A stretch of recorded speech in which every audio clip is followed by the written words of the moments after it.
On one side, we have my esteemed colleagues who are 100% certain that the universe is pointless, meaningless, and there is no God. On the other side, we have another group that is 100% certain the universe has a point, has a meaning, and there is a God. One side's right, one side's wrong, right? My personal point of view is they're both wrong.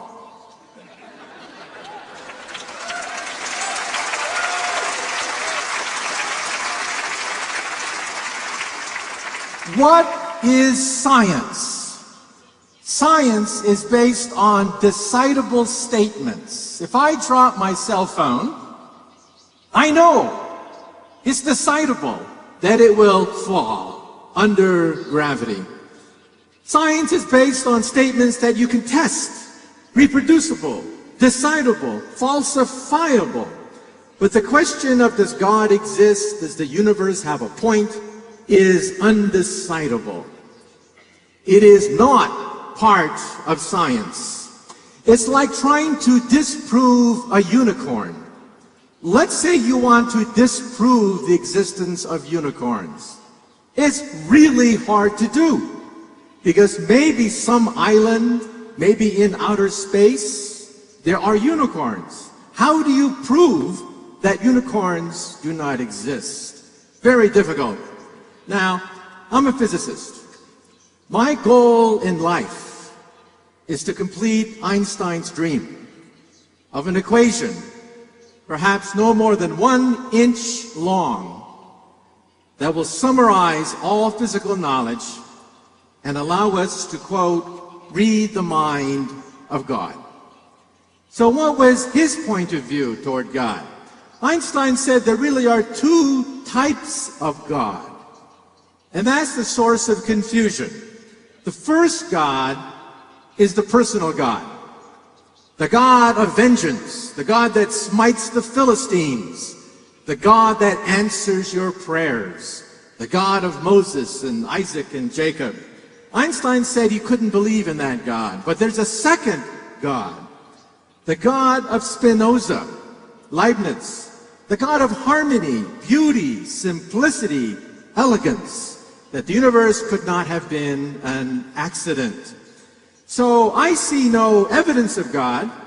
However, that doesn't mean that there is no existence, there's no meaning. That doesn't mean there's not a purpose or a God out there. I just can't see it in the equations of physics. So in string theory, which is what I do for a living, we think we have a candidate for the theory of everything, the theory that eluded Einstein.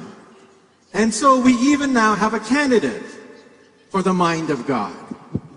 In string theory, because everything is based on vibrating strings, time out. The candidate for the mind of God would be, oh, time's up. Michio Kaku. Just The last word, candidate please. for the mind of God would be cosmic music resonating through 11-dimensional hyperspace. Thank you very much. Thank you very much. Thank you very much, Michio Kaku.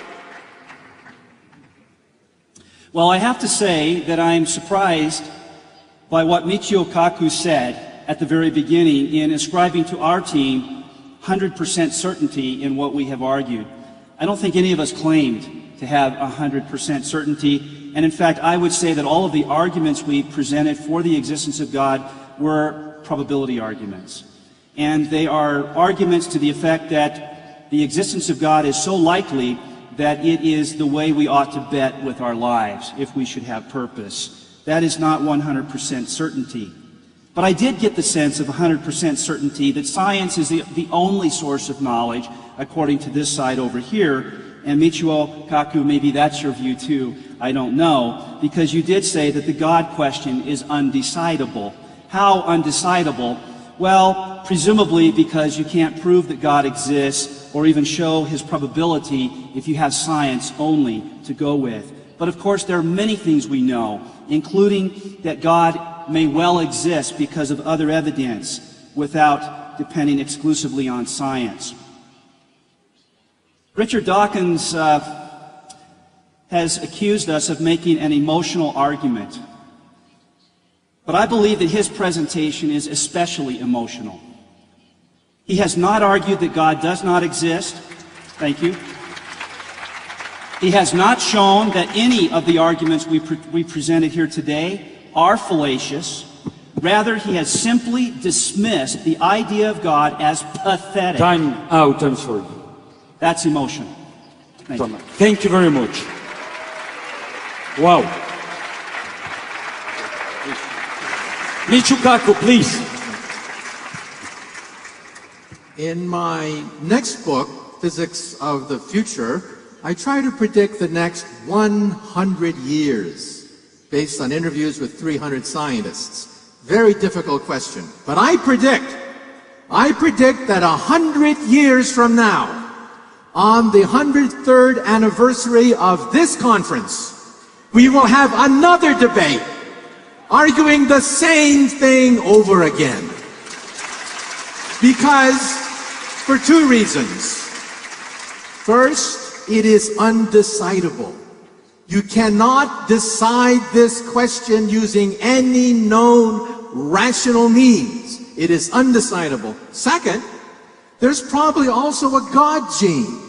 Some people believe that perhaps we are genetically predisposed to believing in higher beings, in which case we'll be talking about this debate forever, as long as we have our genes. Now, my colleague Stephen Hawking recently wrote a very controversial statement, was in all the headlines. He said, first, we have a theory of everything. It's string theory, the theory that I work on, and it takes you before the Big Bang. Therefore, God is not necessary, because we now have a theory of the pre-Big Bang universe. My attitude is, well, where did string theory come from? It goes on forever. Even if you can go before the Big Bang, then the question is, where did that theory come from? Time. Undecidable. Thank you.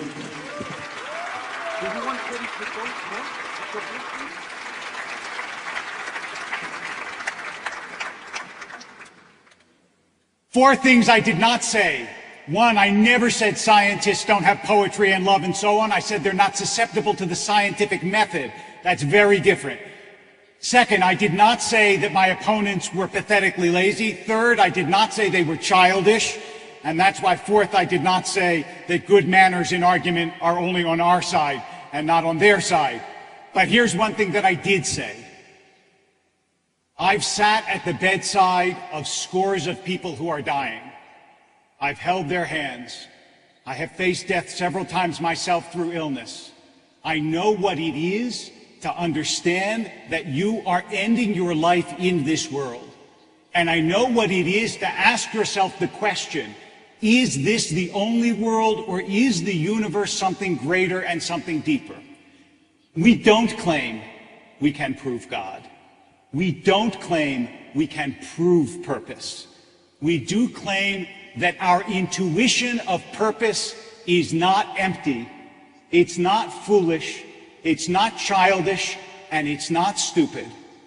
That when I hold the hand of someone who's dying, that I really do believe that I usher them into another mode of being.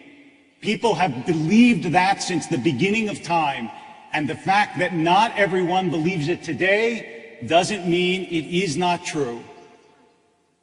After all, though he slay me, still will I believe in him. Thank you.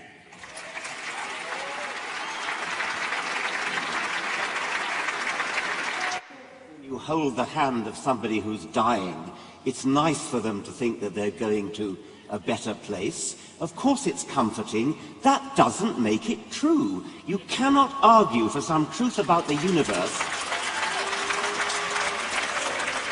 by saying that it would be nice if it were true. Of course there is mystery. There is enormous mystery in the universe, and that's what science is working on. To respond to that mystery by saying God did it, to respond to that mystery by saying, oh, there's just some divine designer who figured it all out, that is lazy. It doesn't answer the question.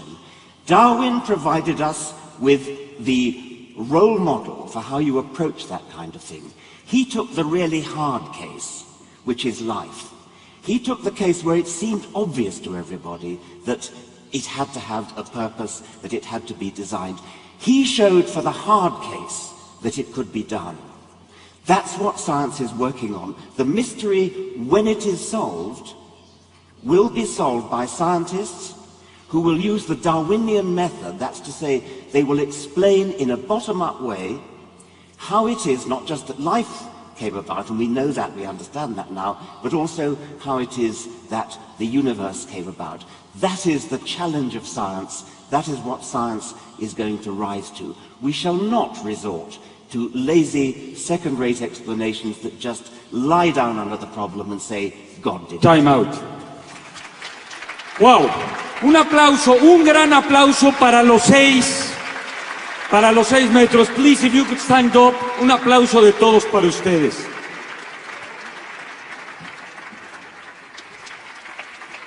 Matt, Michael, or Richard, whoever you want. All right.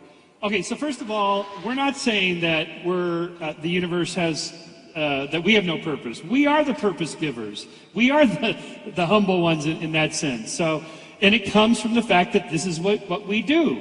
We look for love, career, work, meaningful work, helping other people, and transcendence. That's where it comes from. We are the purpose makers. And I'll leave you with a purpose you can have. Always seek purpose with somebody else's purpose in mind, and never seek purpose in trying to take somebody else's purpose away. It's a very simple principle. Okay. Please, Douglas. Well, first of all, I simply want to thank our moderator and the entire conference organizers team for including a handful of theists in the program for this conference. I'm serious about that, and I hope that will continue. I think it's a very worthwhile discussion we've had. Let me finish, thank you, with a quote by C.S. Lewis, a great Christian thinker, who said, "If I find in myself a desire which nothing in this world can satisfy, then probably I was made for another world." Thank you. Thank you. Richard Dawkins, the last remark. Simplicity is that which is easy to understand. Complexity is that which is difficult. We as scientists are engaged on an enterprise to understand complexity, and that's the difficult problem. Purpose is one of the manifestations of complexity. Purpose comes from brains. Brains come late in the universe. Brains and purpose and all the other things like love are things that require explanation, and we are working on explaining them. That's not arrogant, that's hard work, that's diligence, that's going. Time out, I'm sorry.